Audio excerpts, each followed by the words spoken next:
Hello, my name is Bill Weigel, and I'm the chair of the Parish Finance Committee.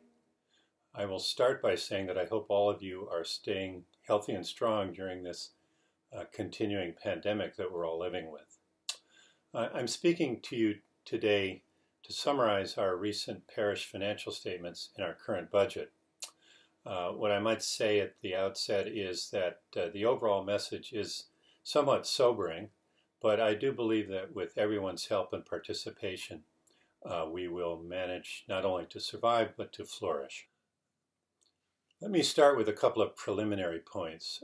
First, our books are kept on a fiscal year basis ending August 31. And that means, for example, that when I speak of fiscal 2020, that refers to the period starting in September of 2019 and ending in August, at the end of August 2020. Second preliminary point is that, as most of you know, the parish has committed to a high-rise building project on Willoughby Street that will provide rental income, but will also entail substantial expenditures.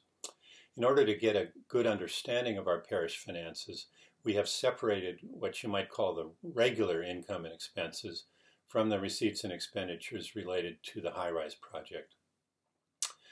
Turning now to a bit more detail, the story for fiscal 2020 is somewhat complicated, so stay with me as I try to summarize it.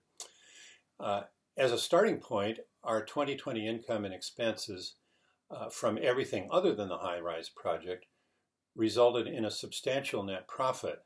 That is good news. However, the favorable result there was almost entirely attributable to several large non-recurring items.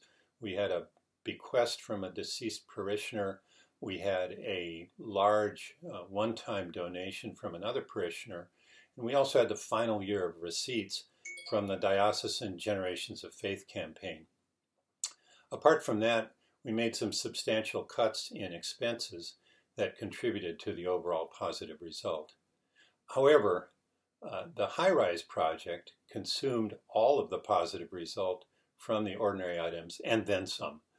Specifically, our upfront expenditures necessary for the project greatly exceeded the rental income that we recognized from the ground lease during fiscal 2020, and that resulted in a net loss for the project and also for the parish's overall fiscal year. For fiscal 2021, we have budgeted a substantial drop in regular income because we're facing stringent COVID-19 restrictions, and also because we can't count on repeating any of the non-recurring items that we enjoyed in 2020. Accordingly, we've had to continue pursuing severe expense reductions, and even after taking them, we are anticipating a large net loss from regular operations for fiscal 21. The fiscal 21 budget does anticipate a net positive result from the high-rise project, and that positive amount will compensate for that net loss.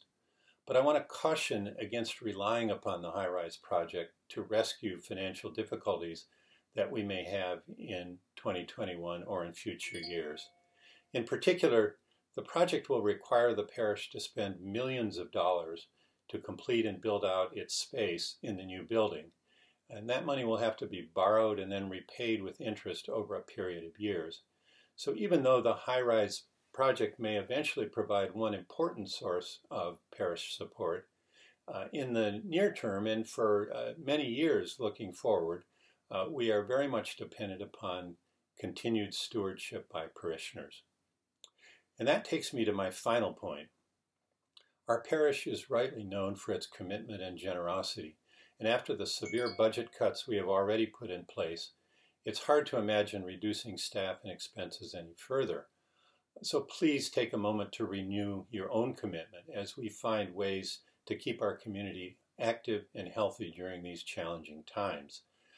The written report that you will find on the parish website at oratorychurch.org or on the electronic newsletter has the details not only of the finances for this past year and for the budget, but also the details that as to how you should make your pledge or commitment for the upcoming year. And we particularly encourage you to use the electronic Pushpay program that is explained there. But however you choose to commit your support, please do it now. We need you. That's all I have. Thank you for your attention and your support, and stay well.